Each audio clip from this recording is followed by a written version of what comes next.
So we're going to talk about something that sounds, well, kind of impossible.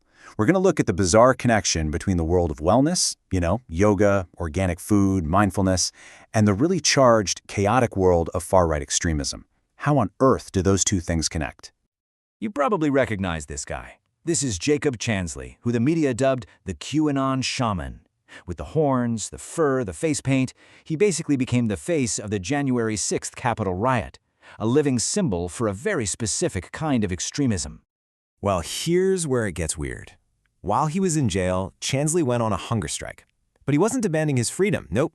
He was demanding an all-organic diet. And that one, strange request, actually blew the lid off a growing and frankly pretty disturbing link between wellness culture and the world of conspiracy theories. So, the big question is how? How do these two worlds, which seem like total opposites, find any common ground at all? One is all about inner peace, right? The other is about, well, political warfare. And this isn't some abstract theory. It's happening in real communities. I mean, take this story from a woman named Jane. She'd been in the same meditation group for decades. When she got sick with COVID and ended up in the hospital, a friend from the group, someone she considered a best friend, called her up, not to see how she was, but to tell her that her illness wasn't real. The group's focus had just shifted from spiritual wellness to political conspiracies. So there has to be some kind of bridge connecting these two things, right? How does a person go from a yoga mat to storming the U.S. Capitol? What's the pathway?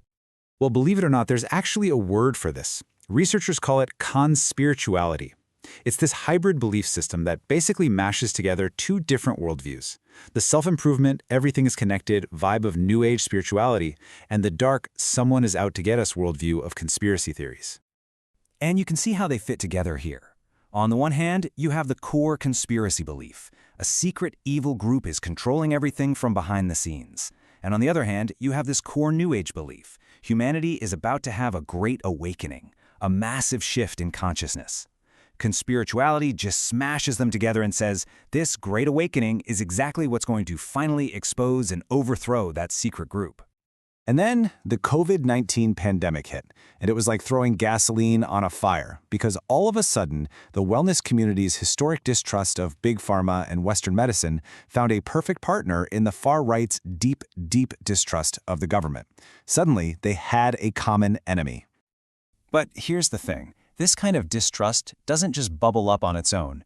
It's actively being used and amplified by influencers and some pretty nasty actors online. It's a trend that researchers have started calling pastel QAnon. The idea is you take the core beliefs of a conspiracy theory, like QAnon, you strip out some of the ugliest parts, and then you wrap it all up in soft, calming colors and aesthetics. And it's delivered by a wellness influencer you already trust. So you might show up for a smoothie recipe, but you end up staying for a theory about a global cabal. And this whole online ecosystem gets weaponized. For instance, you have Russian troll accounts that, get this, don't just push anti-vaccine stuff, they actually amplify both sides of the argument. Their goal isn't for one side to win, it's just to create total chaos and make people stop trusting anything. And then you have these other bots, content polluters, who are just using the same controversial topics as clickbait to get you to download malware. And their method is it's really something else. Russian trolls used a single hashtag, #VaccinateUS, to send out completely contradictory messages. They'd push fear about secret government plots, then turn around and push outrage about parental rights, then pivot again to play on class resentment. The whole point was just to get everyone fighting and make any kind of reasonable discussion completely impossible. And all of this division online has very real, very dangerous consequences in the real world. This isn't just about changing minds anymore.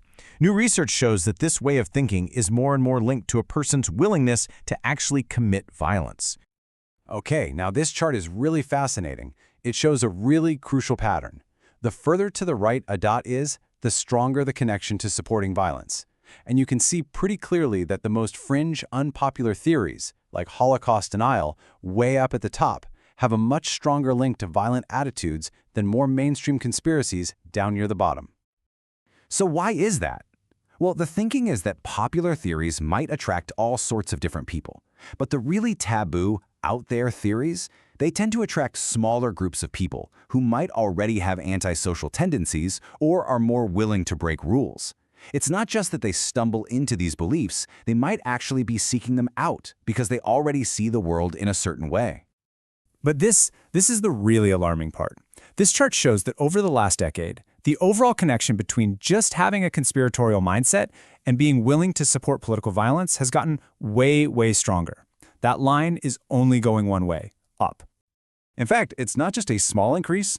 The strength of that correlation more than tripled in just 10 years, between 2012 and 2022.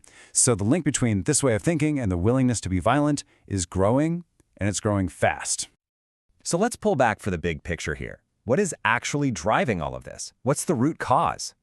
Because at the end of the day, this whole wellness to extremism pipeline, it's not really about wellness. Yoga isn't the problem. Organic food isn't the problem. They're just the vehicles. The real engine here is a massive, society-wide crisis of trust. This deep feeling that our institutions, like the government, medicine, and the media, have completely failed us. And that leaves all of us with the fundamental challenge of our time, right? When those traditional sources of authority start to crumble, people are always going to look for answers somewhere else. So the really tough question isn't just about what they find, but about how we as a society can even begin to rebuild a shared sense of reality when it feels like we're all drowning in disinformation.